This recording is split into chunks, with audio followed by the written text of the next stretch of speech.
அனைவருக்கும் வணக்கம். இன்னைக்கு நம்ம பார்க்குறது தலைப்பு என்ன அப்படின்னா பாலிட்டியில் பேசிக்காக 12th ஸ்டாண்டர்டில் இருக்கக்கூடிய இந்திய அரசியலமைப்பு, இந்தியன் கான்ஸ்டியூஷன் அப்படிங்கிற அந்த பாடத்தில் நம்ம இன்னைக்கு டிஸ்கஸ் பண்ணுறோம். நீங்கள் ஒரு தடவை ரீட் பண்ணியிருந்தீங்க அப்படின்னா இது உங்களுக்கு ரிவிஷன் கிளாஸாக யூஸ் ஆகும். வீடியோ நீங்கள் சேவ் பண்ணி உங்கள் லேப்டாப்பில் வச்சுக்கிட்டீங்க அப்படின்னா இதை நம்ம ரிவிஷன் பண்ணும்போது நமக்கு ரொம்ப பயனுள்ளதாக இருக்கும். சரி, இப்போ நமக்கு பேசிக்காக இந்தியன் கான்ஸ்டியூஷன்னா என்ன, இந்த அரசியலமைப்பு எப்படி எழுதுனாங்க, இந்த இந்தியாவுடைய அரசியலமைப்பு எப்படி கடந்து வந்துச்சு அப்படிங்கிறத பேசிக்காக அதனுடைய வரலாறை நம்ம தெரிஞ்சுக்கணும். சரிங்களா?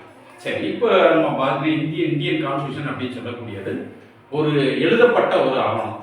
இந்த எழுதப்பட்ட ஆவணம் அப்படிங்கிறது பிரிட்டிஷ்காரர் வந்ததுக்கு அப்புறம் தான் நம்ம இந்த ரிட்டன் டாக்குமெண்ட்டாக ஒரு அரசியலமைப்பாக நம்ம ஃபாலோ பண்ணுறது, ஒரு ஆவணமாக நம்ம ஃபாலோ பண்ணுறது இப்போ பிரிட்டிஷ்காரர் வந்ததுக்கப்புறம் தான் நம்ம இந்த மாதிரி ஃபாலோ பண்ணுறோம். இதுக்கு முன்னாடி மன்னர் காலத்திலலாம் பார்த்தீங்கன்னா ஒரு எழுதப்பட்ட சட்டங்கள் எதுவுமே கிடையாது. மன்னர்கள் என்ன சொல்கிறாங்களோ அதுதான் அதனுடைய சட்டமாக இருக்கும். ஆனால் எழுதி அதனுடைய ஒரு ஆவணமாக வச்சு ஃபாலோ பண்ணது கிடையாது.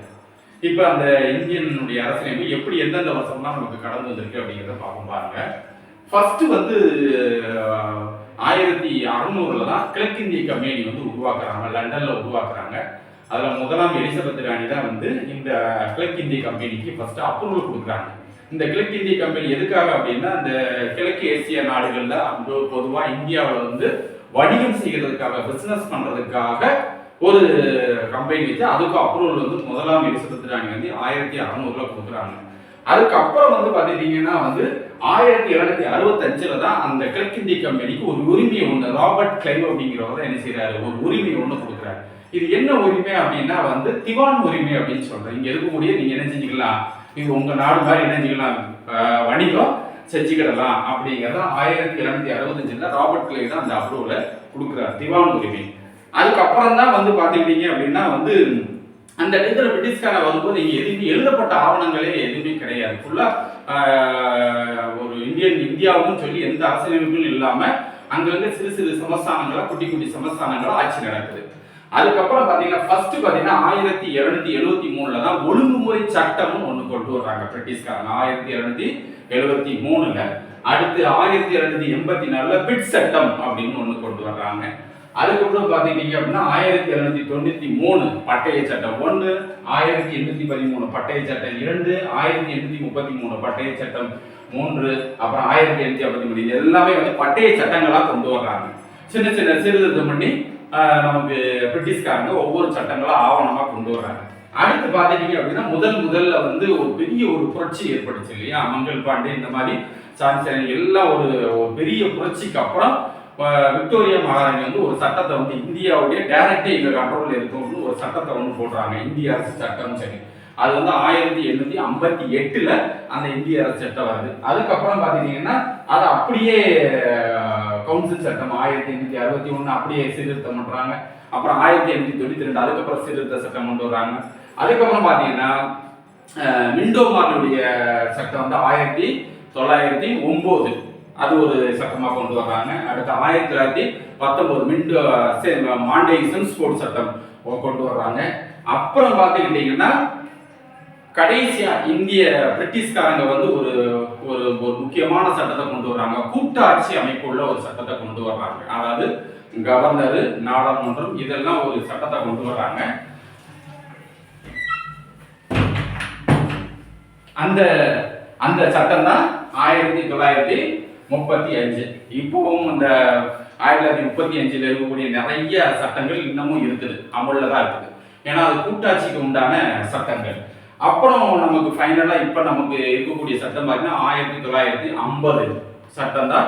இப்ப நமக்கு சுதந்திரம் வாங்கினதுக்கு அப்புறம் நமக்குன்னு ஒரு அரசியலமைப்பு எழுதின சட்டம் தான் 26/1/1950 அப்புறம் ஒரு நம்ம இண்டிபெண்டன்ஸ் ரிபப்ளிக் ஆஃப் இந்தியா. அதுக்கப்புறம் தான் இந்த சட்டம் நமக்கு நடைமுறையில் இருக்குது. சரிங்களா? சரி, இப்போ நமக்கு நம்ம இந்தியன் கான்ஸ்டியூஷன் அப்படின்னு சொல்லிட்டு முக்காவாசி சட்டங்கள் நம்ம பிரிட்டிஷ்காரங்க கொண்டு அதுல இருந்து நம்ம எடுக்கிறோம். அப்ப இங்கிலாந்து அரசுக்கும் பிரிட்டிஷ் கவர்மெண்ட் கான்ஸ்டியூஷனுக்கு நமக்கும் உள்ள ஒரு பெரிய வித்தியாசம் என்ன அப்படின்னா அவங்களுக்கு ஒரே ஆவணமா இருக்கும், ஆனா நமக்கு ஒரே ஆவணமா இருக்காது. எல்லாமே வந்து பாரம்பரியமா, ஏன்னா இந்தியா அப்படிங்கிறது பெரிய ஒவ்வொரு மாநிலத்திலும் ஒவ்வொரு கலாச்சாரமா இருக்குது. ஸோ இங்க என்ன அப்படின்னா ஒரு வரலாற்று ஆவணங்களா எல்லாம் தொகுத்து ஒரு சட்டமா வச்சிருக்கிறோம். பட் அவங்களுக்கெல்லாம் என்னது ஒரே ஆவணமா தான் இருக்கு. இங்க வந்து வரலாற்று ரீதியா நிறைய சட்டங்கள் இங்க உண்டு. அதே மாதிரி பாத்தீங்கன்னா நம்முடைய இந்தியன் கான்ஸ்டியூஷன் பாத்தீங்கன்னா மத சார்பற்ற நாடா தான் இன்னைக்கு வரைக்கும் இருக்குது. ஃபார் எக்ஸாம்பிள் பாத்தீங்கன்னா முஸ்லீம் பாகிஸ்தான் பாத்தீங்கன்னா ஒரு முஸ்லீம் நாடா இருக்கு. சவுதி அரேபியா இருக்கட்டும். சவுதி அரேபியாவில் வந்து இந்தியன் அது வந்து மன்னராட்சி. இன்னொன்று பார்த்துக்கிட்டிங்கன்னா வாட்டிகன்ல பார்த்தீங்கன்னா ஒரு கிறிஸ்டின் கண்ட்ரி. இந்த மாதிரி நம்ம நாடு கிடையாது. மத சார்பற்ற நாடு. அதான் 1976 42வது அமெண்ட்மெண்ட்ல அதை அப்படியே என்ன செய்யறோம், மத சார்பற்ற நாடு அப்படின்னு சொல்லி திருத்துறோம். அதாவது முகவரியை முதல்ல ஒரே ஒரு டைம் மட்டும்தான் அந்த ஃப்ரண்ட் பேஜ் முகவரின்னு சொல்றோம் இல்லையா, அதை திருத்துக்கு. அதில் மத சார்பற்ற நாடு அப்படிங்கிற ஒரு வேர்டை வந்து நம்ம சேர்த்துருக்கிறோம். அது 42வது சட்ட திருத்தத்தில் அதை கொண்டு வரலாம். சரிங்களா? அடுத்து நம்ம பார்த்துக்கிட்டீங்க அப்படின்னா ஒவ்வொரு நாட்டில இருந்தும் ஒவ்வொரு சட்டங்களை நம்ம சேர்த்திருக்கிறோம். அது என்னென்ன நாடு அப்படிங்கிறத இங்க நம்ம அது டீட்டெயிலா பார்ப்போம். அதுக்கு முன்னாடி இந்த அரசியல் அமைப்பு வந்து கிட்டத்தட்ட 12 தொகுதிகளாக பிரிச்சிருக்காங்க டிஸ்கஷன்.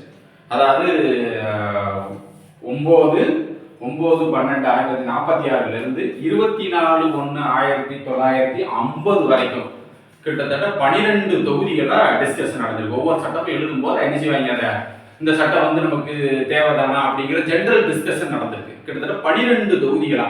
கடைசி ஒரு கூட்டத்தொடர் என்ன அப்படின்னா 24/1/1950. அப்பதான் என்ன செய்யறாங்க, ஒரு ஃபைனலிஸ்ட்க்கு கடைசி கூட்டத்தொடர் அதுலதான் முடிக்கிறாங்க.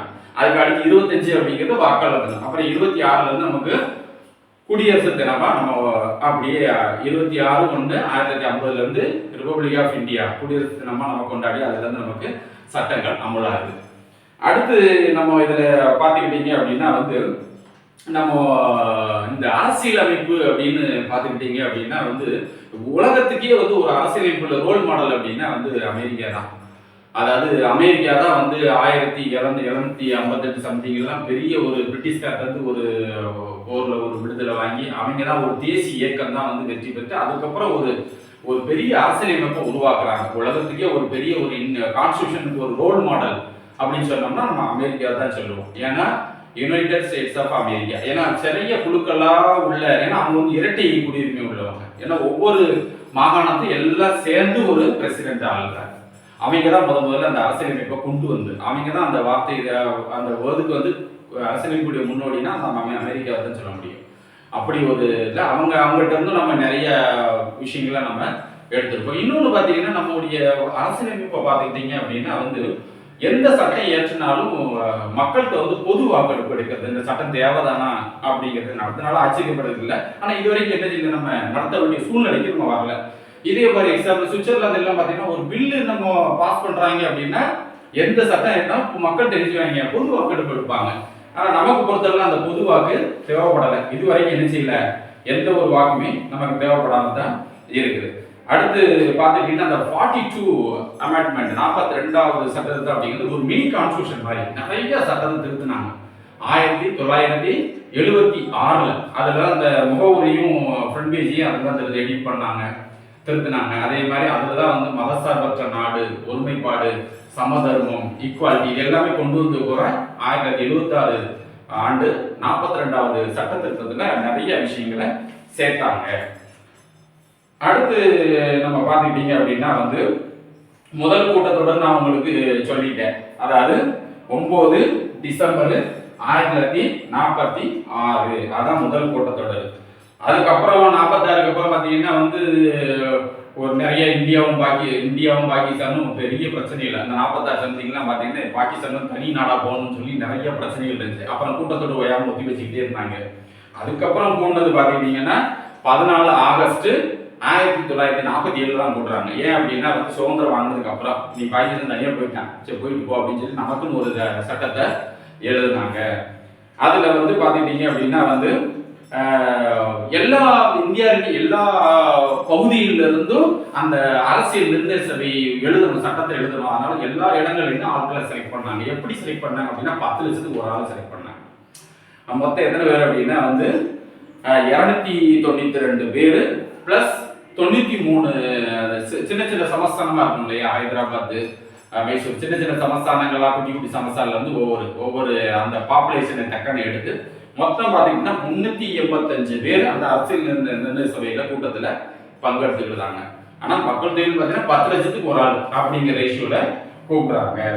அடுத்து நம்ம பார்த்துக்கிட்டீங்க அப்படின்னா வந்து முதல் கூட்டத்தோடு நம்ம ஏற்கனவே பார்த்தாச்சு. அதில் வந்து முதல் ஆள் பார்த்துக்கிட்டீங்க அப்படின்னா டெம்பரவரியாக செலக்ட் பண்ண வந்து சச்சிதானந்த சின்ஹா அப்படிங்கிறவர் தான் வந்து கிருபாலிங்கிறவர் வந்து செலக்ட் பண்ணுறாரு. ஆனால் அவர் முதல் கூட்டத்தோட இல்லை, ஆனால் அவர் ரொம்ப நாள் இருக்க மாட்டார். அதுக்கப்புறம் வந்து பார்த்துக்கிட்டிங்கன்னா ராஜேந்திர பிரசாத் தான் அது தலைவராக இருப்பார். சரிங்களா? அடுத்து பார்த்துட்டீங்க அப்படின்னா இந்த 1935 இருக்கு இல்லையா, இந்த சட்டத்துல இருந்து கிட்டத்தட்ட ஒரு 6 பிரிவுகள் எடுத்தோம். இந்த கூட்டாட்சி, கவர்னர், பப்ளிசிட்டி கமிஷனு, நீதித்துறை, இந்த மாதிரி ஏதாவது எமர்ஜென்சி பீரியடு, இந்த மாதிரி ஒரு இந்த 1935 இருக்கக்கூடிய முக்கியமான இது இப்போ வரைக்கும் நம்ம அதுல இருந்தா எடுத்துருக்கோம். பெரும்பாலும் 1935 எடுத்த முக்கால்வாசி பார்த்துட்டீங்க அப்படின்னா கூட்டாட்சி தத்துவங்கள். மாநில அரசு, எல்லா மாநில அரசுகளும் ஒருங்கிணைச்ச ஒரு மத்திய அரசு. அதான் அதை நம்ம எடுத்து பார்த்தீங்கன்னா 1935 சட்டத்தில் இருந்தால் நம்ம எடுக்கிறோம். சரி, இப்போ இதுல பாத்துக்கிட்டீங்கன்னா எந்தெந்த நாட்டுல இருந்து என்னென்ன எடுத்தோம் அப்படிங்கிறத பார்க்குறேன். ஃபர்ஸ்ட் பாத்துக்கிட்டீங்கன்னா யூகே அப்படிங்கிறது, அதாவது பிரிட்டிஷ் கவர்மெண்ட்ல இருந்து நம்ம என்ன எடுத்தோம் அப்படின்னா சிட்டிசன்ஷிப், அதாவது குடியுரிமை. நம்ம இந்தியாவை பொறுத்தவரை ஒரே ஒரு குடியுரிமை தான். அந்த சிட்டிசன்ஷிப் வச்சு நீங்க நினைச்சலாம் இந்தியாவுக்குள்ள எங்க வேணாலும் போய்க்கலாம். ஆனா அமெரிக்காவில் பார்த்தீங்கன்னா இரட்டை குடியுரிமை, இங்கிலாந்துல பார்த்தீங்கன்னா ஒற்றை குடியுரிமை, நாடாளுமன்ற முறை, இந்த ரெண்டையும் இந்த மாதிரி விஷயங்கள் கூட எங்கிருந்து எடுக்கிறோம் அப்படின்னா யூகேல இருந்து, அதாவது பிரிட்டிஷ் கவர்மெண்ட் வந்து நம்ம எடுக்கிறோம். அடுத்து பாத்தீங்க அப்படின்னா அமெரிக்கால இருந்து எடுக்கிறோம். என்ன எடுக்கிறோம் அப்படின்னா ஃபண்டமெண்டல் ரைட்ஸ். சரிங்களா? ஃபண்டமெண்டல் ரைட்ஸ் மொத்தம் 6 பிரிவு இருக்குது. அதை பூராமே எங்க இருந்து எடுக்கிறோம் அப்படின்னா வந்து அமெரிக்கால இருந்து எடுக்கிறோம். அதே மாதிரி குடியரசுத் தலைவர், சுப்ரீம் கோர்ட், இதெல்லாம் அவங்களுடைய பதவி நீக்க முறைகளையும் அங்க இருந்தா நம்ம எடுக்கிறோம். அடுத்து பாத்துக்கிட்டீங்க அப்படின்னா வந்து அயர்லாந்துல பொறுத்தவரை என்னன்னா வந்து கவர்மெண்டுடைய பாலிசி, அதாவது அரசுடைய கொள்கைகள், மக்களுக்கு என்ன செய்யறது, எப்படி அரசு வந்து செயல்படணும், அவங்களுடைய கொள்கைகள் பெரும்பாலும் வந்து கவர்மெண்டுடைய பாலிசியில பெரும்பாலும் கோர்த்து தலையிடாது. மக்களுக்கு என்ன வேணாலும் செய்வாங்க.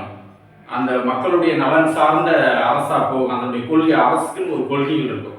அந்த கொள்கையில் வந்து பெரும்பாலும் வந்து கோர்ட் வந்து தலையிடாது. அரசியலுக்கு எதிராக இருந்தால் மட்டும்தான் தலையிடும். மற்றபடி அவங்களுடைய கவர்மெண்ட் பாலிசியில பெரும்பாலும் தலையிடாது. இதெல்லாம் நம்ம எங்க இருந்து எடுத்தோம் அப்படின்னா அயர்லாந்து தான் எடுக்கிறோம்.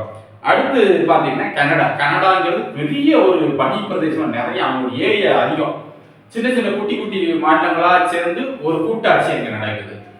அந்த கூட்டாட்சி தத்துவம் பூரா நம்ம எங்க இருந்து எடுக்கிறோம், கனடால இருந்து எடுக்கிறோம். அதே மாதிரி உச்ச நீதிமன்றத்துக்குன்னு ஒரு லிமிடேஷன், அவங்களுக்கு பவர் வந்து இவ்வளவுதான் அப்படிங்கிறதையும் நம்ம எங்க இருந்து எடுக்கிறோம், கனடால இருந்தா எடுக்கிறோம். அடுத்து பாத்துக்கிட்டீங்கன்னா ஆஸ்திரேலியால இருந்து பிசினஸ், ஒவ்வொரு நாடுக்குள்ள ஒப்பந்தம் எடுக்கிறதும். அதே மாதிரி பாத்தீங்கன்னா கூட்டத்தொடர் ஈரவை கொண்டது. நமக்கு வந்து பாத்தீங்கன்னா 2 அவை கூட்டத்தொடர், கூட்டத்தொடர் நம்ம குடியரசுத் தலைவர் தான் ஆரம்பிச்சு வைப்பாரு. இந்த மாதிரி மெத்தட் பூராமே வந்து ஆஸ்திரேலியால இருந்தா நம்ம எடுத்திருக்கிறோம். அடுத்து வந்து ஜெர்மனினாலே நமக்கு வந்து ஒரே ஒரு விஷயம் என்னன்னா ஹிட்லர், போர், இந்த இதான் தெரியும். அங்க இருந்து என்ன எடுத்துக்கோம் அப்படின்னா போர் சமயத்துல நம்ம என்னென்ன சட்டங்கள்லாம் அமுல்ல இருக்கணும், என்னென்ன சட்டங்கள் அமுல்ல இருக்கக்கூடாது, அதான் எமர்ஜென்சி பீரியட்ல இருக்கக்கூடிய சட்டத்திட்டங்கள்லாம் அங்க இருந்து நம்ம எடுத்துக்கிட்டோம். சில இதெல்லாம் பாத்தீங்கன்னா ஆர்டிகல் 20, 21 மற்ற ஃபண்டமெண்டல் ரைட்ஸ் மற்ற இதெல்லாம் ஸ்டாப் பண்ணலாம். பட் இதை மட்டும் என்ன செய்ய முடியாது, ஸ்டாப் பண்ண முடியாது. ஏன்னா வந்து சில விஷயங்கள் வந்து எமர்ஜென்சி பீரியட்ல வந்து என்னென்ன சட்டங்களை எல்லாம் நம்ம அமல்படுத்தணும், என்னென்ன சட்டங்கள்லாம் நிறுத்திக்கணும், இந்த மாதிரி விஷயம் பூராமே நம்ம எங்க இருந்தா எடுத்துருக்கோம், ஜெர்மனில இருந்தா எடுத்திருக்கோம். அடுத்து நம்ம இன்னொரு நாடு பாத்தீங்கன்னா ரஷ்யா, சோவியத் யூனியன். இப்போ வந்து ரஷ்யா, அதுக்கு முன்னாடி வந்து சோவியத் யூனியனா இருந்துச்சு. நம்ம ரஷ்யா அப்படின்னாலே என்னதான் கம்யூனிஸ்ட், மார்க்சிஸ்ட், இந்த மாதிரி சித்தாந்த உள்ள நாடுகள். அங்க இருந்து நம்ம என்ன எடுக்கிறோம் அப்படின்னா டியூட்டிஸ், ஃபண்டமெண்டல் டியூட்டிஸ், என்னன்னா அடிப்படை கடமைகள். ஒரு இந்தியாவில் உங்களுக்கு உரிமை கொடுத்தாச்சு, ஆனா உங்களுக்கு சில கடமைகள்லாம் இருக்கு இல்லையா. இந்தியாவில் மொத்தம் 11 வகையான கடமைகள், டியூட்டிஸ் இருக்குது. ஒருத்தருக்கு, ஒரு சிட்டிசனா இருக்கிறவங்களுக்கு 11 வகையான கடமைகள் அவங்களுக்கு இருக்குது. அதையும் நம்ம ஃபாலோ பண்ணணும். இது பூராமே எங்க இருந்தா எடுத்திருக்கோம் அப்படின்னா நம்ம ஆஸ்திரேலியால இருந்து எடுத்துக்கிறோம். அதே மாதிரி பிரான்ஸ் அப்படிங்கிறது ஒரு ஈக்குவாலிட்டி, சமத்துவம், குடியரசு, இந்த மாதிரி விஷயங்கள்லாம் எங்க இருந்து எடுத்துக்கோம் அப்படின்னா பிரான்ஸ்ல இருந்து எடுத்துக்கிறோம். நான் சொல்ல நீங்க என்ன பண்ணலாம் அப்படின்னா வந்து கேட்டு நீங்க படிச்சிருந்தீங்க அப்படின்னா உங்களுக்கு என்ன செய்ய ரீகாலா இருக்கும். ஜஸ்ட் வந்து என்ன நீ வாட் அப்படியே ரீகால் பண்ணி போயிட்டே இருக்கலாம். சரிங்களா? அதே மாதிரி சவுத் ஆப்பிரிக்கா அப்படிங்கிறது நம்ம என்ன எடுத்திருக்கோம் அப்படின்னா நம்ம ஒரு தடவை சட்டத்தை எழுதியாச்சு. அந்த சட்டத்தை சப்போஸ் வந்து காலத்துக்கு தேவையான டைத்துல நம்ம மாத்திக்க வேண்டியிருக்கும். இப்போ நம்ம 1950 சட்டத்தை எழுதுறோம், ஆனா அது இப்போ 70 வருஷம் தாண்டி வந்துச்சு. அப்ப இப்போ உள்ள நடைமுறை தகுந்தாப்புல சில சட்டங்களை மாற்ற வேண்டி வரும். அப்போ எந்த சட்டம் எழுதினாலும் அதை எழுதி செஞ்சுக்கலாம், நம்ம திருத்திக்கிடலாம். அந்த திருத்துற முறை வந்து எங்க இருந்தா எடுத்துருக்கோம்? South Africa. ஒரு சட்டத்தை திருத்தணும் அப்படின்னா எந்த ஆர்டிகல் போனோம்? சரத்து 368 அங்க போகணும். அங்க போனாதான் எந்த சட்டத்தை நினைச்சிக்கலாம், திருத்திக்கிடதா. சரி, இப்போ இவ்வளவு சட்டங்களும் அரசியல் எழுதுனாங்க இல்லையா, அவங்க செலவு பண்ணது பாத்தீங்கன்னா 2 வருஷம் 11 மாசம் 18 நாள் செலவு பண்ணியிருக்காங்க. இவ்வளவு நாள் இருந்து சொல்லுங்க, 2 years 11 months 80 days இவ்வளவு நாள் என்ன பண்ணியிருக்காங்க? செலவு பண்ணி நமக்காக அரசியலமைப்பை உருவாக்கியிருக்காங்க. அங்கங்க நம்ம பிரிட்டிஷ்காரங்க நம்ம விட்டு போன அந்த அவங்களுடைய சட்டத்தில் என்னென்ன குறைகள் அதை எடுத்து அப்புறம் பல நாடுகளுடைய அரசியலமைப்புகளை ஆராய்ச்சி அதுக்கப்புறம் நமக்குன்னு தேவையான ஒரு சட்டத்தை எழுதியிருக்கிறாங்க. அடுத்து பார்த்துட்டீங்கன்னா நமக்கு வந்து நம்முடைய சட்டத்துடைய மிகப்பெரிய ஒரு ஃபியூச்சர் என்னன்னா ரொம்ப லென்த்தியான ஒரு டாக்குமெண்ட் இந்தியன் கான்ஸ்டியூஷன். இன்னொன்று பார்த்தீங்கன்னா அது 42வது சட்டத்தில் நிறைய நம்ம மாற்றணும். சரிங்களா? அவ்வளோ ஒரு இது. அடுத்து பார்த்துட்டீங்க அப்படின்னா வந்து நமக்கு பொறுத்தளவில் வந்து 18 வயசு நிரம்பணும். ஒரு சிங்கிள் சிட்டிசன்ஷிப் தான். ஒரு ஆள் 18 வயசு நிரம்பிச்சு அப்படின்னா அவர் நினைஞ்சிக்கலாம், ஓட்டு போடுற உரிமையை பெறுதாரு. அடுத்து பார்த்துக்கிட்டீங்க அப்படின்னா வந்து இந்த அடிப்படை உரிமைகள் அப்படின்னு சொல்றது வந்து என்ன அப்படின்னா இந்த 20, 21 இந்த 2 சட்டம் மட்டும் போர்க்காலங்களில் எமர்ஜென்சி பீரியட்ல வந்து நம்ம வந்து நிப்பாட்டி வைக்க முடியாது. மற்ற எல்லா இதையும் நிப்பாட்டிக்கலாம். ஃபண்டமெண்டல் ரைட்ஸை நான் வந்து பேசலாம், ஈக்குவாலிட்டி எல்லா உரிமைகளையும் எமர்ஜென்சி பீரியட்ல நிப்பாட்டலாம். ஆனால் ஆர்டிகல் 20, 21 அப்படின்னு சொல்லக்கூடியது வந்து என்ன அப்படின்னா வந்து காரணமே இல்லாமல் கைது செய்யறது. இன்னொன்று பார்த்துக்கிட்டீங்கன்னா அவருடைய தனிமனித உரிமை. இந்த 20, 21 எமர்ஜென்சி பீரியட் நிப்பாட்டலாம். மற்ற எல்லா ஃபண்டமெண்டல் ரைட்ஸையும் நிப்பாட்டிக்கிறதா. அதே மாதிரி இன்னொன்று பார்த்துட்டீங்கன்னா 86வது சட்ட திருத்தத்தில், அதாவது 86 2022 கட்டாய கல்வி முறை கொண்டு வராங்க. 6 வயசுல இருந்து 14 வயசு வரைக்கும் கட்டாய கல்வி. அதாவது 21A ஆர்டிகல் 21A என்னது இது பெற்றோருக்கு உண்டான கட்டாய கல்வி. பெற்றோர் வந்து குழந்தைகளை படிக்க வைக்கணும். எந்த வயசுல இருந்து கட்டாய கல்வி? 6ல இருந்து 14 வரைக்கும் கம்பல்சரி. சரிங்களா? அது வந்து எதுல இருக்கு? எத்தனாவது சட்ட திருத்தம்? சரி, எத்தனாவது ஆர்டிகல்? 21A சட்ட திருத்தம் 86வது. இதெல்லாம் ஞாபகத்துல வச்சுக்கிடணும். சரிங்களா? பாருங்க அடுத்து அதே மாதிரி அடிப்படை கடமைகள் வந்து 42வது சட்ட திருத்தத்துல 51A சேர்த்தாங்க. 51A 11 வகையான கடமைகள் இருக்கு. சரிங்களா? அதை ஒரு தடவை என்ன செஞ்சுக்கோங்க, ஒரு தடவை ரீடிங் பண்ணிக்கோங்க. முதல் கடமையும் நிறைய இருக்கு, 11. முதல் வந்து நம்முடைய தேசிய சின்னங்களை மதிக்கிறது, சல்யூட் அடிக்கிறது, இந்த மாதிரி விஷயங்கள். கடைசி வந்து ஒரு பெற்றோருக்கு உண்டான கடமைகள். 6ல இருந்து 14 கட்டாய கல்வி. சரிங்களா? மொத்தம் எத்தனை கடமைகள்? 11 கடமைகள் இருக்குது. சரிங்களா? அதே மாதிரி பாத்தீங்கன்னா நம்மளை பொறுத்தவரை கூட்டாட்சி தான். ஆனா எமர்ஜென்சி பீரியட்ல மட்டும் ஒற்றையாட்சியா மாறிடும். ஆனா பெரும்பாலும் வந்து நமக்கு என்னதான் ஒரு கூட்டாட்சி முறைகள் தான். எல்லா மாநில அரசும் ஒன்னா ஒருங்கிணைச்சு அது மத்திய அரசோட இணைஞ்சு நினைக்கிறதா நமக்கு ஒரு கூட்டாட்சி தத்துவம். சரிங்களா? அதே மாதிரி இந்த சிட்டிசன்ஷிப் பார்த்துட்டீங்க அப்படின்னா வந்து 1955 நடைமுறையில் இருந்துச்சு. அதுக்கப்புறம் நிறைய தடங்கள் திருத்தினாங்க. அப்புறம் 2015 திருத்திருக்காங்க குடியுரிமை சட்டத்தை. சரிங்களா? இந்த குடியுரிமை சட்டம் என்ன சொல்லுது அப்படின்னா ஒரு இந்தியாவுடைய குடியுரிமையை வாங்கணும் அப்படின்னா அவர் என்ன செஞ்சுக்கணும்?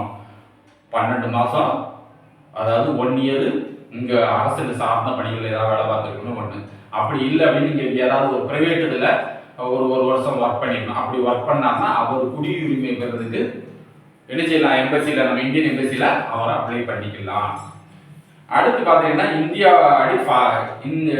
Fundamental rights. அதுக்கு முன்னாடி பார்த்தீங்கன்னா இந்த சட்ட திருத்தங்கள்லாம் பார்க்கணும் சரிங்களா. எத்தனை வாரத்துன்னு 2 வருஷம் 11 மாசம் 18 நாள் உழைச்சிருக்காங்க நம்ம இந்திய அரசியலமைப்பு எழுது. அதுல பாத்தீங்கன்னா முதல் எழுதும்போது பாத்தீங்கன்னா 26/1/1950 எத்தனை தோராயமா 395 ஆர்டிகல் இருந்திருக்கு, 22 பார்ட் இருந்திருக்கு, 8 ஷெட்யூல் அதாவது டேபிள்ஸ் இருந்திருக்கு, அட்டவணை இருந்திருக்கு. இப்போ எவ்வளவு இருக்கு? 25 பார்ட், 12 டேபிள், எத்தனை ஆர்டிகல்ங்கிறது நம்ம வெளியில இந்த இது சொல்லும் போது தான் தெரியும். நம்ம கரெக்டா நமக்கு தெரியாது எத்தனை சட்டங்களை ஏற்றிருக்காங்க அப்படிங்கிறது.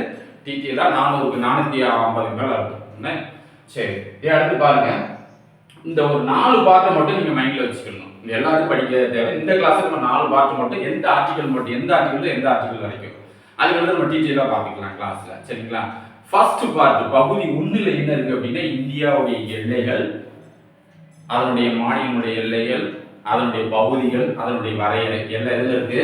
பார்ட் 1 டு ஆர்டிகல் சரத்து எத்தனை இருக்கு? 1 to 4. அடுத்த பகுதி 2ல என்ன அப்படின்னா குடியுரிமை, யார் யாரெல்லாம் குடியுரிமை பெறலாம், அவருக்கு என்னென்ன தகுதிகள் இருக்கு, இந்த சமாச்சாரம் வந்து எதுல இருக்கு? பார்ட் 2ல இருக்கு. அது ஆர்டிகல் எத்தனை? அது 5 to 11 வரைக்கும் அதை மட்டும் தான் சொல்லுது. சரிங்களா. அடுத்து பாருங்க, அரசினுடைய கொள்கைகள், பார்ட் 3 வந்து ஃபண்டமெண்டல் ரைட்ஸ், உரிமைகள், ஒரு மனுஷனுடைய உரிமைகள் என்னென்ன உரிமை? சமத்துவ உரிமை, சுதந்திரமா நடமாடுற உரிமை, சுரண்டலுக்கு எதிரான, ஊழலுக்கு எதிரான உரிமை, அப்புறம் மத வழிபாடு, கல்வி கலாச்சாரம், அதே மாதிரி அரசியல் உரிமை கோருதல், இந்த மாதிரி ஒரு 6 வகையான உரிமைகள் இருக்குது. அந்த ஆட்சிகள் பார்த்தீங்கன்னா 12ல இருந்து 35 வரைக்கும். அதே மாதிரி பார்த்தீங்கன்னா 31A இது வந்து சொத்து உரிமை வந்து ஃபண்டமெண்டல் ரைட்ஸ்ல இருந்துச்சு. இது எடுத்துட்டாங்க. எப்போ எடுத்தாங்கன்னா 1978 44வது சீர்திருத்தத்தில் எடுத்தாங்க. எங்க போய் போட்டாங்க? 300A போட்டாங்க. இப்ப சொத்து உரிமை உனக்கு உரிமை தான், பட் அது என்னதுல அடிப்படை உரிமை கிடையாது. சரிங்களா. அது எந்த அமெண்ட்மெண்ட் எடுத்தாங்க? 44வது சட்ட திருத்தம் 1978. எதுல இருந்து? இது முன்னாடி 31A இருந்துச்சு. இப்ப எங்க மாத்திருக்காங்க? 300A மாத்திருக்காங்க. 6 வகையான உரிமைகள் இருக்கு. அந்த எத்தனை ஆட்சிகள், அதுல இருந்து எத்தனை ஆட்சிகள்? 12ல இருந்து 35 வரைக்கும். அடுத்து பாருங்க, பகுதி 4ல அரசினுடைய கொள்கைகள், கோட்பாடுகள், கவர்மெண்டுடைய பாலிசி, அவங்களுடைய பிரின்சிபல்ஸ், இது எல்லாமே எதுல இருந்து இருக்கு? 36ல இருந்து 51 வரைக்கும் இருக்குது. எவ்வளவு இருக்கு? 36ல இருந்து 51 வரைக்கும். அடுத்து பாத்தீங்கன்னா நமக்கு உண்டான ஃபண்டமெண்டல் டியூட்டிஸ், அது எதுல இருக்கு? 4A 51A அப்படிங்கிற ஆட்சிகள்ல இருக்கு. சோ இதுல என்ன அப்படின்னா நமக்கு சுருக்கமா 4 பார்ட் வரைக்கும் நடத்திருக்கோம். இந்த 4ல எந்தெந்த ஆர்டிகல் எது வரைக்கும் இருக்கு நம்ம டீட்டெயிலா பின்னாடி அடுத்த கிளாஸ்ல நம்ம பார்க்கலாம். சரிங்களா. சோ இந்த கவர்மெண்ட் பாலிசியை பொறுத்தவரை எத்தனாவது பகுதியில இருக்கு? 4வது பகுதியில இருக்கு. கவர்மெண்ட் பாலிசி, கவர்மெண்ட் ஸ்கீம், அவங்க சொல்லக்கூடிய அவங்க மக்கள் சார்ந்த நலத்திட்டங்களை செய்யும் போது அதுல கோர்ட் வந்து கவர்மெண்ட் பாலிசின்னு பெரும்பாலும் தலையிடாது. அரசியலுக்கு எதிராக இருந்தா மட்டும் தான், மற்றபடி என்ன செய்ய மாட்டாங்க, கோர்ட் வந்து அதுல தடையிடாது. அப்புறம் பாத்தீங்கன்னா பஞ்சாயத்து ராஜ், பஞ்சாயத்து, கிராம பஞ்சாயத்து, நம்ம இப்போ கவுன்சிலர், பிரசிடென்ட், மெம்பர்லாம் இருக்காங்க இல்லையா, இதை வந்து முதல்ல வந்து எழுத வேண்டாம் அப்படின்னு சொன்னவர் வந்து அம்பேத்கர். அம்பேத்கர் அப்படிங்கிறது அவரை பொறுத்தவரை கிராமம் அப்படிங்கிறது சாதி, தீண்டாமை இதெல்லாம் ஒரு உச்சமா இருக்குது. ஸோ அதனால கிராம பஞ்சாயத்து தேவைப்படாது, வேண்டாம் அப்படின்னாரு. ஆனா அம்பேத்கர் காந்தியை பொறுத்தவரை அவர் இந்தியாவுடைய முதுகெலும்பே கிராமம் அப்படின்னு சொன்னார். ஸோ இது கடைக்கோடி மக்களுக்கு கூட என்ன செய்யணும், போய் பஞ்சாயத்து ராஜ் சேரணும் அப்படிங்கிறத ஒரு கடைக்கோடி நான் இந்தியன் அப்படின்னு உணர்ந்துன்னு சொல்லி காந்தி சொன்னது. ஸோ அதனாலதான் என்ன பண்ணாங்கன்னா, சரி ரைட், அப்ப அந்த பஞ்சாயத்து ராஜ் மட்டும் ஆர்டிகல் 40 அதை வந்து கிராம பஞ்சாயத்து எப்படி உருவாகணுங்கிற முறையை சொல்லக்கூடிய ஆர்டிகல் என்னது 40. சரிங்களா. இதை பொறுத்தளவுல மாநில அரசு, கிராம பஞ்சாயத்தை பொறுத்தளவுல மாநில அரசு கண்ட்ரோல் தான் இருக்கும். பிரசிடென்டா இருக்கட்டும், கவுன்சிலரா இருக்கட்டும், மெம்பரா இருக்கட்டும், இது எல்லாமே யாருடையதா? எல்லாமே வந்து மாநில அரசு. அவங்க தான் வந்து என்ன செய்யுது, அந்த தேர்தலில் நடத்துறது மாநில அரசு தேர்தலாலயா. ஆனா கவர்மெண்ட், ஸ்டேட் கவர்மெண்ட் சொல்லிச்சுன்னா அதை என்ன செய்யலாம், அந்த பஞ்சாயத்து தேர்தலை நடத்தலாம். அந்த சொல்லக்கூடிய ஆர்டிகல் என்னது? ஆர்டிகல் 40. சரியா. அடுத்து பார்த்துக்கிட்டீங்கன்னா, அதாவது அம்பேத்கர் சொல்லக்கூடிய கோட்டுகளையும் பார்த்துக்கோங்க. அதாவது இந்தியாவில் வாழும் கடைக்கோடி ஏழை கூட தன்னுடைய நாடு என்று சொல்ற அளவுக்கு உரிமை இருக்கணும் அப்படின்னா பஞ்சாயத்து ராஜ் அவசியம் அப்படின்னு சொல்லி காந்தியுடைய கோட்பாடு. சரிங்களா? அம்பேத்கர் வந்து வகுப்புவாதம், சாதி கொடுமை யதார்த்தம் கொண்டது, கிராமம் அப்படிங்கிறது கொஞ்சம் அந்த பிரிவினைவாதம் உண்டது அப்படிங்கிறது அவருடைய கொள்கை. சரிங்களா? சரி பாருங்க, அடுத்து நம்ம என்ன சொன்னதான் ஃபண்டமெண்டல் டியூட்டிஸ் சொல்லியாச்சு. 11 வகையான ஃபண்டமெண்டல் டியூட்டிஸ் இருக்கு இல்லையா? அதை ஒரு ரீட் பண்ணி விட்டுருங்க. அதாவது முதல்ல எப்படி தான் இருக்கு, தேசிய சின்னம், தேசிய கீதம், சும்மா அப்படி தேசிய கீதம் பாடுவது நம்ம என்ன செய்யணும், நம்ம பாடி எனக்குன்னு போகக்கூடாது, அதுக்குன்னு உண்டான மரியாதை செலுத்தணும். அதே மாதிரி சுதந்திர போராட்ட தியாகிகளை எல்லாத்தையும் மதிக்கணும். இந்த மாதிரி ஒரு 11 வகையான கடைசி கடமை என்னது 6 to 14 கட்டாய குழந்தை கல்வி சட்டம். சரிங்களா? அது பெற்றோருடைய கடமையா சேர்த்திருக்கிறாங்க. அடுத்து பார்த்துட்டீங்க அப்படின்னா ஆர்டிகல் 79 என்ன சொல்லுது அப்படின்னா நாடாளுமன்றம் அப்படிங்கிறது இரு அவையை கொண்டது. அந்த இரு அவைக்கும் தலைவர் யார் தான்? குடியரசுத் தலைவர் தான். சரிங்களா? அதே மாதிரி நமக்குடைய நாடாளுமன்ற முறை பார்த்தீங்கன்னா ஒன்று மேலவை கீழவைன்னு சொல்றாங்க. அதாவது ராஜ்யசபா, இன்னொன்று லோக்சபா அப்படின்னு சொல்றோம். லோக்சபா அப்படிங்கிறது மக்களால் தேர்ந்தெடுக்கப்பட்ட டைரக்டா மெம்பர் ஆஃப் பார்லிமெண்ட் எம்பி ஆகிறாங்க. ராஜ்யசபா அப்படின்னு சொல்லக்கூடியது ஒவ்வொரு மாநிலத்தில் இருக்கக்கூடிய எம்எல்ஏங்களும் மறைமுகமா தேர்தல் நடக்கிறது தான் ராஜ்யசபா, அதாவது மேலவை அப்படின்னு நம்ம சொல்றோம். இப்போ பாத்தீங்கன்னா ராஜ்யசபாவுடைய உறுப்பினர்கள் எத்தனை இருக்காங்க? மொத்தம் 238 + 12 பேர். சரிங்களா? 238 அப்படின்னு சொல்லக்கூடியது நம்ம ஒவ்வொரு மாநிலத்திலையும் மறைமுகமா நாமளா செலக்ட் பண்றோம். அவங்களுடைய கட்சியுடைய எம்எல்ஏ தகுந்தாப்புல அதோட தேசிய தகுந்தாப்புல என்ன செய்யறாங்க, அதான் 6 வருஷம். இது என்ன செய்ய முடியாது, கலைக்கவே முடியாது. 2 வருஷத்துக்கு ஒருக்கா 3 பங்கு உறுப்பினர்கள் 1/3 என்ன செய்வாங்க, சஃபல் ஆகிட்டே இருப்பாங்க. ராஜ்யசபா என்ன செய்ய முடியாது, கலைக்க முடியாது. அதனுடைய வருஷம் பார்த்தீங்கன்னா 6 ஆண்டுகள். அந்த ராஜ்யசபாவுடைய அவைத்தலைவர் யார் தான்? துணை குடியரசுத் தலைவர் தான் ஸ்பீக்கர். சரிங்களா? எத்தனை வருஷம்? 6 வருஷம். 2 வருஷம், 2 வருஷத்துக்கு நினைச்சுவாங்க 3 பங்கு உறுப்பினர் நினைச்சுவாங்க 1/3 அப்படியே ரீசைக்கிள் ஆகிட்டே இருப்பாங்க, மாறிக்கிட்டே இருப்பாங்க. 238 எம்பி + 12 பேர் யார் அப்படின்னா குடியரசுத் தலைவர் செலக்ட் பண்றாரு. ஃபார் எக்ஸாம்பிள் இளையராஜா பார்த்தீங்கன்னா ஒரு மியூசிக் டைரக்டர். அவர் பார்த்தீங்கன்னா நிறைய ஒரு கலாச்சாரம் உள்ள ஒரு தமிழ் இதுக்காக மியூசிக்கை தொண்டாக்குறதுனால அவருக்கு அதே சச்சின் டெண்டுல்கர். அவர் வந்து இந்தியாவுடைய கிரிக்கெட் பிளேயர். அவர் வந்து இந்தியா சார்பாக நிறைய மேட்ச்ல இந்தியாவுடைய பெருமைப்படுத்தியிருக்கார். அவருக்கு எம்பி. இந்த மாதிரி ஒரு 12 பேரை என்ன செய்யலாம், குடியரசுத் தலைவர் செலக்ட் பண்ணலாம் எம்பி. மொத்தம் 250 பேர். 238 + 12 எம்பி யார் செலக்ட் பண்றா? குடியரசுத் தலைவர். இந்திய நாட்டு சார்ந்த, அதாவது இந்திய கலாச்சாரம், இந்திய பெருமைப்படுத்துறது, இந்த மாதிரி சேவைகள் இந்தியாவுக்காக செஞ்சவங்கள அவரே நினைச்ச கலாச்சாரம், ஸ்போர்ட்ஸ், இந்த மாதிரி ஒரு சிறப்பான ஆளுகளை செலக்ட் பண்றாரு. 12 பேர். சரிங்களா? இது எதுல? ராஜ்யசபா 6 வருஷம். 2 வருஷத்துக்கு கூட நினைச்சுவாங்க 3 உறுப்பினர்கள் மாறிக்கிட்டே இருப்பாங்க. 1/3 நினைச்சுவாங்க மாறிக்கிட்டே இருப்பாங்க. அதே மாதிரி லோக்சபா அப்படின்னு சொல்லக்கூடியது மொத்தம் எத்தனை? 545.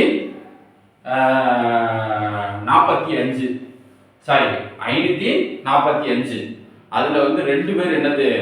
Anglo Indian. சரியா? அப்போ 543 பேர் என்ன செய்யறாங்க, டைரக்டா வந்து மக்களால் தேர்ந்தெடுக்கப்படுறாங்க. மொத்தம் எவ்வளவு நோக்கி? 543. லோக்சபால மக்களவையில வந்து லோக்சபா எவ்வளவு பேர் மொத்தம்? 543 + 2 வந்து என்னன்னா ஆங்கிலோ இந்தியன்ஸ். சரிங்களா? அதுல எவ்வளவு? ராஜ்யசபால எவ்வளவு? 250. 238 பேர் மறைமுகமா செலக்ட் பண்றாங்க. 12 பேர் குடியரசுத் தலைவர் செலக்ட் பண்றாங்க. சரியா? மொத்தம் எவ்வளவு? 250 எம்பி ராஜ்யசபால. இங்க 543 எம்பி லோக்சபால. சரிங்களா? இப்போ இதுல முதல்ல வந்து மேலவை ராஜ்யசபான்னு பேர் மாத்தினது என்ன அப்படின்னா ஆகஸ்ட் 23, 1954. சரிங்களா? எவ்வளவு? ஆகஸ்ட் 23, 1954 தான் என்ன பண்றாங்க, ராஜ்யசபா அப்படிங்கிற ஒரு பேர் வந்து கொண்டு வர்றாங்க. சரிங்களா? அடுத்து பார்த்துட்டீங்க அப்படின்னா வந்து முதல் கூட்டத்தொடர் குடியரசுத் தலைவர் செலக்ட் பண்ணி நமக்கு வந்து எப்போ கடைசி கூட்டத்தொடர் எப்போ முடிஞ்சது? 24 டிஸ்கஷன் 24/1/1950. 25 அதே என்னது? ஜனவரி 25 என்னது? ஓட்டர்ஸ் டே. 26 ஜனவரி 26 குடியரசு தினம். சரிங்களா? முதல் கூட்டத்தொடர் வந்து 1952 மே 13 ஒரு ½ hour முதல் கூட்டத்தொடர். முதல் கூட்டத்தொடர் 1952 மே 13. அந்த மேலவை மாதிரி வந்து ஆகஸ்ட் 23 1954. சரி, அடுத்து பாருங்க, ஒரு மாநிலங்களவையில வந்து மாநில ராஜ்யசபால 1963 ஒரு டிஸ்கஷன் நடந்துச்சு. அதாவது 343 ஆர்டிகல் 343 என்ன சொல்லுது? இந்தியாவுல Hindi is a official language அப்படின்னு சொல்ல சரத்து தான் என்னது? 343. அப்போ அதுல வந்து இவர் வந்து நம்ம அறிஞர் அண்ணா வந்து அதுல பேசுறாரு. எப்படி பேசுறாரு அப்படின்னா, ஆர்டிகல் 343 ஆர்டிகல் என்ன சொல்லுது அப்படின்னா, இந்தியாவுடைய அபிஷியல் லாங்குவேஜ் வந்து ஹிந்தி சொல்றாரு. அதுக்கு அவர் என்ன சொல்றாரு அப்படின்னா, 42% மக்கள் வந்து ஒரு இடத்துல மட்டும்தான் அடர்த்தியா வாழ்றாங்க, மற்ற இடங்கள்லாம் கிடையாது. தென் மாநிலங்களா இருக்கட்டும், கிழக்கு மாநிலங்களா இருக்கட்டும், அங்க எல்லாம் வந்து வேற மொழி இருக்குது. சப்போஸ் 20% இருந்தாலும் போது, ஆனா பரவலா ஹிந்தி பேசல அப்படின்னு சொல்லி தன்னுடைய உரையில வந்து சொல்றாரு. சரி, அப்போ ஹிந்தி வந்து அபிஷியல் லாங்குவேஜ் இந்தியாவுல சரத்து என்னது? சரத்து என்ன? 343. சரிங்களா? சரி, அடுத்து வந்து இந்த விவாதங்கள் வந்து நிறைய நடைபெற்றிருக்கு. அதுல வந்து பாத்துட்டீங்கன்னா முக்கியமானது முதல்ல 1937 மதராஸ் மாநிலத்துல ஃபைனான்ஸ் நிதி அறிக்கை வந்து சேப்பாக்கத்துல தாக்கல் பண்ணது வந்து ராஜாஜி அவர்கள் தான் என்ன செய்யறாரு? தாக்கல் பண்ணாரு. அதே மாதிரி சில இதெல்லாம் பார்க்கணும். 1967 சுயமரியாதை திருமண சட்டம் அப்படின்னு சொல்லி கொண்டு வந்தாங்க. அந்த மத சடங்குகள்லாம் இல்லாம எப்போ கொண்டு வந்தாங்க? 1967. அடுத்து நமக்கு வந்து இந்த அது என்ன கர்ணம்னு போஸ்டர் இருக்கு இல்லையா? கர்ணம்னா என்னது? வாரிசு உரிமை கிராம தலையாரின்னு சொல்றாங்க இல்லையா? அதை வந்து எம்ஜிஆர் அந்த வாரிசு படி வரக்கூடிய அந்த பதவியை தூக்கி டைரக்ட் ரெக்ரூட்மெண்ட் கொண்டது எம்ஜிஆர் தான். அது பேர் கர்ணம்னு சொல்லி தலையாரி பாக்க விஓ ஆஃபீஸில் இருப்பாங்க. அதான் 1977 தான் எம்ஜிஆர் பதவிக்கு வந்ததுக்கப்புறம் அந்த பரம்பரை போஸ்ட்ல இருந்து எடுத்தாரு. சரி, தமிழ்நாட்டில் வந்து எத்தனை எம்எல்ஏ இருக்கு அப்படின்னு பாருங்க. இல்லை, எத்தனை எம்எல்ஏ? 189 பொது தொகுதிகள் இருக்கு. சட்டமன்ற தொகுதிகள் எத்தனை? 189 பொது தொகுதி, 45 ரிசர்வ் தொகுதி. சரிங்களா? மொத்தம் எவ்வளவு? 234 தொகுதி. சரிங்களா? மொத்த தொகுதி எண்ணிக்கை 234, 45 ரிசர்வ்டு, 189 பொது தொகுதிகள் இருக்கு.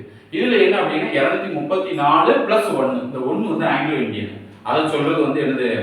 333 ஆர்டிகல் 333 என்ன சொல்லுது? ஒரு ஆங்கிலோ இந்தியன் கவர்னர் செலக்ட் பண்ணலாம். சரிங்களா? தமிழ்நாட்டுடைய மொத்த சட்டமன்ற தொகுதியில் என்ன எத்தனை? 234. சரிங்களா? அடுத்து இந்த பாடப்பகுதியை நீங்க +2 12th ஸ்டாண்டர்ட்ல இருக்குது. சரிங்களா? ஒரு தடவை படிச்சீங்கன்னா நீங்க என்ன செய்யலாம்? நம்மளுடைய கிளாஸ் பூராமே நீங்க என்ன செய்யலாம்? அப்படி ரிவிஷன் பண்ணிக்கலாம். அந்த ரிவிஷனுக்கு வந்து இந்த கிளாஸ் வந்து நல்லா யூஸ் ஆகும். சரி, அப்புறம் வந்து பாத்தீங்கன்னா நம்ம வந்து சவுத் ஆப்பிரிக்கால இருந்து எந்த இது எடுத்துக்கிறோம்? சட்ட அமைப்புகள் எடுத்துக்கிறோம். ஒரு சட்டத்தை வந்து திருத்துற முறையை வந்து எங்க இருந்து எடுத்துக்கிறோம்? South Africa. ஆர்டிகல் 368 என்ன சொல்லுது? சட்ட சீர்திருத்தம். எவ்வளவு வேணாலும் எந்த சட்டத்தை வேணாலும் நம்ம தெரிஞ்சுக்கலாம். சரிங்களா? அடுத்து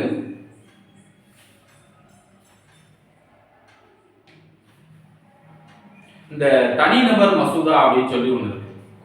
பார்லிமெண்ட்ல பார்த்தீங்கன்னா யார் வேணாலும் நினைச்சுக்கலாம் தனி மசோதா வந்து தாக்கல் பண்ணலாம். எப்போ தாக்கல் பண்ணலாம் அப்படின்னா வெள்ளிக்கிழமை 2 to 6 இந்த டயத்தில் யார் வேணாலும் தாக்கல் பண்ணலாம். நம்ம தமிழ்நாட்டை சேர்ந்த ஒரு அளவு தாக்கல் பண்ணியிருக்காரு. திருச்சி சிவா 3ஆம் பாலித்தனருக்கான சட்ட மசோதாவை தாக்கல் பண்ணாது. அது சட்டமாகவும் ஆயிடுச்சு. சரிங்களா? சரி, அடுத்து பாருங்க ஆர்டிகல் 370 21 பாற்று அதாவது பகுதி 21. இது என்ன சொல்லுது அப்படின்னா ஜம்மு காஷ்மீருக்கு உண்டான தனி சட்ட அமைப்புகள் இப்ப கிடையாது, எடுத்துட்டாங்க. அது வந்து இல்லைன்னா அம்பேத்கர் வந்து இந்த சட்டத்தை எழுதலாது. அவர் யார் எழுதினா கோபாலசாமி அப்படிங்கிறவர் தான் இந்த சட்டத்தை எழுதினாரு. கோபாலசுவாமிங்கிறவர் வச்சு இந்த சட்டத்தை எழுதினாங்க. பார்ட் என்ன 21A சாரி 21 பார்ட் 370 சட்டத்தில் 370 அந்த ஆர்டிகல் என்ன சொன்னா ஜம்மு காஷ்மீர் தனி சட்ட அமைப்பு இருந்துச்சு. இப்போ எல்லாம் இல்லை, அதெல்லாம் எடுத்துட்டாங்க. சரிங்களா? அடுத்து வந்து நமக்கு சங்கர்லிங்கனார் அப்படின்னு சொல்லி ஒரு மதராஸ் மாகாணத்தை தமிழ்நாடு மாற்ற சொல்லி ஒரு காந்தியவாதி தண்டி போராட்டத்தில் ஈடுபட்டிருக்க உப்பு சத்தியாகிரக கலந்துருக்காரு. ஆனால் அவர் வந்து எழுதியிருக்காரு தமிழ்நாடு மதராஸ் முன்னாடி வந்து மதராஸ் மாகாணம் இருந்துச்சு, அது வந்து தமிழ்நாடு மாற்றணும்னு சொல்லி உண்ணாவிரதம் கடைசி வந்தே போனார். சரிங்களா? அவர் வந்து நம்ம இங்கிட்டு உள்ளவர் தான், தென் மாவட்டத்துக்கார சேர்ந்தவர் தான். ஆனால் ஒரு காந்தியவாதி போராட்டவாதி. சரிங்களா? அடுத்து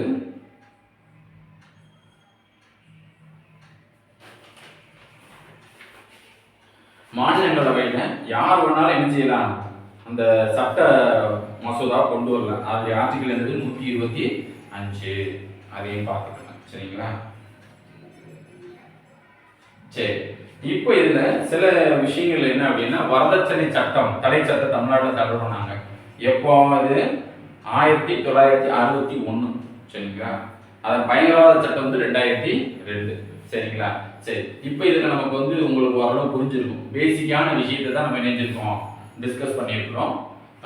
இந்தியன் கான்ஸ்டியூஷனு இது 12வது பாடத்தில் 12th ஸ்டாண்டர்டில் ஃபர்ஸ்ட் லெசனாக இருக்குது. ஒரு தடவை ரீட் பண்ணிங்க. இந்த கிளாஸை தொடர்ந்து ஃபாலோ பண்ணுங்க. உங்களுக்கு வந்து இது வந்து ரிவிஷன் மாதிரி இருக்கும். நன்றி.